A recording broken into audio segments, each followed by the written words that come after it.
मसीह के नाम में सलाम और जय मसीह की। मैं फिर से एक बार आपका स्वागत करता हूं बाइबल की बात में। मुझे ये सौभाग्य लगता है कि मुझे पिछले कुछ समय में बहुत सारे प्रश्न मिले, बहुत सारे सुझाव मिले और विषय मिले जिन पर मैं चर्चा कर सकूं, परंतु मुझे अच्छा भी लगा और मैं असमंजस में भी था कि मैं पहले किस पर बात करूं। तो मुझे ये लगता है कि first come first serve basis, जो पहला प्रश्न आया उसका पहले उत्तर भी दूं और एक वीडियो बनाऊं। तो इस बात का मैं शुक्र करता हूं कि मेरे से एक प्रश्न पूछा गया। वो था बहन प्रिया, सिस्टर प्रिया, जो पठानकोट से हैं। उन्होंने मेरे से प्रश्न पूछा कि जॉन्स गॉस्पेल में, यूहन्ना द्वारा रचित सुसमाचार में, चैप्टर 1 में 2 आयतों में 2 शब्द हैं जो महिमा और अनुग्रह, इनका मतलब क्या है। John chapter 1 verse 14 to 16।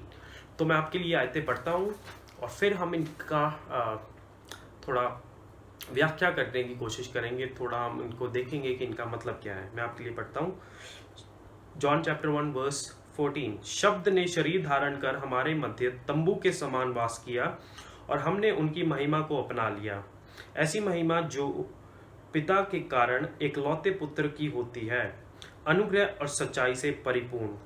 15 आयत। उन्हें देखकर यूहन्ना ने घोषणा की, वह वही है जिनके विषय में मैंने कहा था, ये जो मेरे बाद आ रहे हैं वास्तव में मुझसे श्रेष्ठ हैं, क्योंकि वह मुझसे पहले थे। उनकी परिपूर्णता, 16 आयत, उनकी परिपूर्णता के कारण हम सब ने अनुग्रह पर अनुग्रह प्राप्त किया।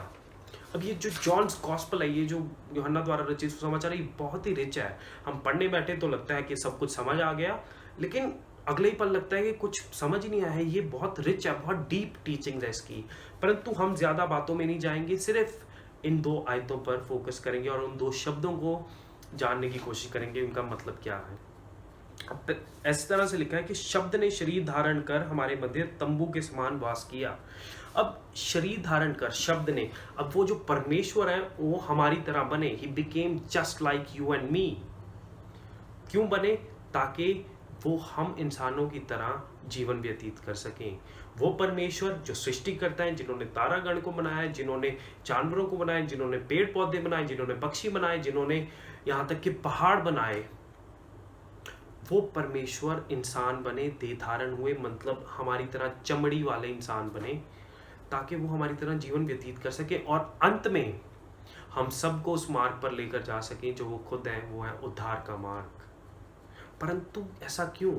वो इसलिए किया ताकि वो ये बता सकें कि मैं तुम्हारे स्ट्रगल्स को जानता हूँ। और जब तक यीशु इस शरीर में, इस धरती पर शरीर धारण करके थे, उन्होंने क्या किया? उन्होंने यही किया कि वो हमारी तरह रहे। हर एक बात में उन्होंने हमारी तरह जीवन को व्यतीत किया।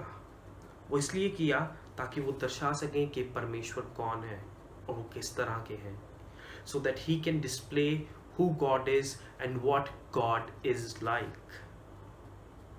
और उन्होंने परमेश्वर के तेज को भी दर्शाया, परमेश्वर की ग्लोरी या स्प्लेंडर को भी दर्शाया। जो यूनानी शब्द है ग्लोरी के लिए, वो है डॉक्सा, जहाँ से हमारा अंग्रेजी का शब्द आता है डॉक्सोलॉजी।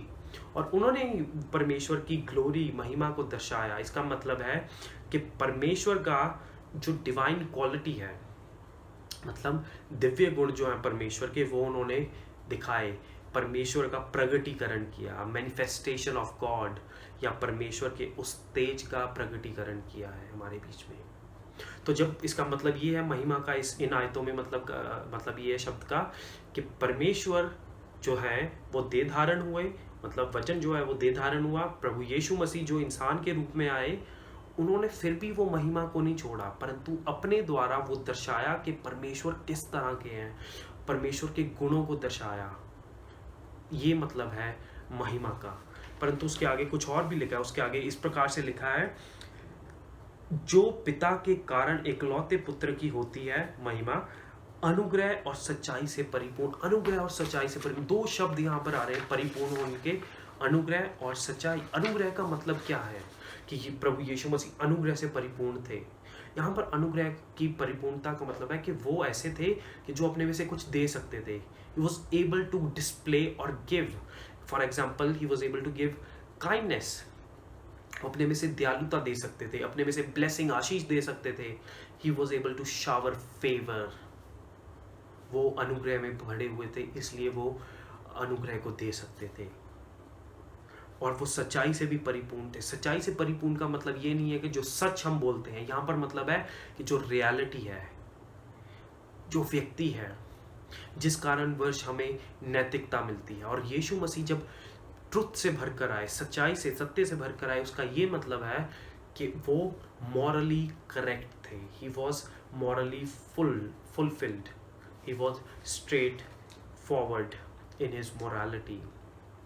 और यहाँ ही नहीं बात खत्म होती, परंतु अगर हम 16 आयत देखें तो 16 में लिखा है, for of his fullness we have all received and grace upon grace. उनकी परिपूर्णता के कारण हमें अनुग्रह पर अनुग्रह मिला। यहाँ पर क्या मतलब है अनुग्रह पर अनुग्रह? अनुग्रह वो चीज़ है जिसके हम योग्य नहीं थे, तो प्रभु यीशु मसीह में आकर हम योग्य बने हैं परमेश्वर की संतान बनने के। और ये योग्यता हमें क्यों मिली? क्योंकि यीशु मसीह परिपूर्ण थे। He was complete, he was full in his divine nature, अपने दिव्यता में और अपने मनुष्यता में, इन हिज ह्यूमैनिटी। वो 100% ह्यूमन थे और 100% गॉड थे। And because of that we receive grace upon grace. That's why Jesus is able to meet all our needs. इसी कारणवश यीशु हमारी हर ज़रूरत को पूरा करने के योग्य हैं। मैं आशा करता हूँ कि ये वीडियो के द्वारा आप समझ पाए कि अनुग्रह और महिमा इन आयतों में उनका क्या मतलब है। लेकिन यहाँ पर ये खत्म, इनको हम अप्लाई कैसे करें? यहाँ इसकी एप्लीकेशन ये निकलती है कि वो परमेश्वर ने अपने आप को शून्य किया, हलीम हुए, इंसान बने, तो हमें अपने आप को हलीम करने की ज़रूरत है। वो परमेश्वर सत्य के परमेश्वर हैं, तो हमें अपने जीवन में सत्य रखने की आवश्यकता है। हमें एक नैतिक जीवन जीने की आवश्यकता है। और उस अनुग्रह जो हमारे पर बार बार हो रहा है सृष्टिकर्ता के द्वारा, वो हमें व्यर्थ नहीं जाने देना। हमने उसका प्रयोग करना है ताकि हमें एक अच्छा जीवन प्रभु यीशु मसीह के लिए जी सकें। आइए हम प्रार्थना करते हैं। धन्यवाद पिता, ये आपने मौका दिया हमें हमारे जीवनों में कि हम इन 2 आयतों का मतलब जान सकें, उन 2 शब्दों का मतलब कि जो महिमा आपकी है, जो प्रभु यीशु मसीह ने प्रकट की, वो कभी भी इंसान होकर परमेश्वर होना नहीं भूले, ना वो कम हुए, परंतु वो हमेशा परमेश्वर रहे और हमेशा इंसान भी रहे और आपकी महिमा को प्रकट किया। हम प्रार्थना करते हैं कि वो अनुग्रह हम अपने जीवन में निरंतर चलाते रहें। वो अनुग्रह जिसके हम योग्य ना थे, वो उद्धार जिसके हम योग्य ना थे, वो हमें प्रभु यीशु मसीह में मिला है, तो हम एक अच्छा जीवन व्यतीत करें। पिता धन्यवाद हर एक चीज़ के लिए जो आपने हमारे लिए की है। इस प्रार्थना को हम प्रभु यीशु मसीह के नाम में मांगते हैं, आमीन। आशा करता हूँ आपको ये वीडियो के द्वारा इन 2 शब्दों का मतलब समझ में आया, इन आयतों का मतलब समझ में आया। यदि आपको पसंद आया प्लीज़ लाइक कीजिए, कमेंट कीजिए, शेयर कीजिए और सब्सक्राइब कीजिए, दूसरों को भी आशीषित कीजिए। और नीचे प्लीज़ बेल आइकॉन है उसको प्रेस कीजिए ताकि आपको नोटिफिकेशंस मिलती रहें। फिलहाल के लिए तो सभी को प्रभु यीशु मसीह के नाम में सलाम और जय मसीह की। जल्दी मुलाकात होगी बाइबल की बात में।